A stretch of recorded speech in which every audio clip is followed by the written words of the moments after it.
പറയുമ്പോൾ ഒരു പ്രതിപക്ഷ നിലയ്ക്ക് ഞങ്ങൾക്ക് ചോദ്യം ചെയ്തേ മതിയാവും. ആ ചോദ്യങ്ങൾ നിരന്തരമായിട്ട് ഇവിടുന്ന് ചോദിച്ചുകൊണ്ടിരിക്കുകയാണ്. സംശയം ആ ചോദ്യങ്ങൾ ചോദിച്ചുകൊണ്ടേയിരിക്കും.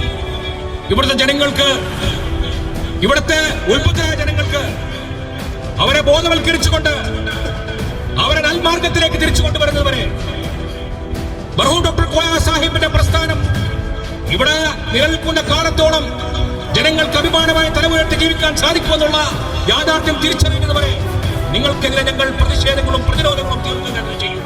അതിലാണ് സങ്കടപ്പെട്ടിട്ട് ഒരു കാര്യവുമില്ല. ഈ നാടിന് വേണ്ടി തിരഞ്ഞെടുക്കപ്പെട്ടവനാണ് ഇവിടെ കാവലായി നിൽക്കേണ്ടത്. ഞാൻ കൂടെയുള്ളപ്പോൾ അവരുടെ മുഖത്തെ പ്രതീക്ഷ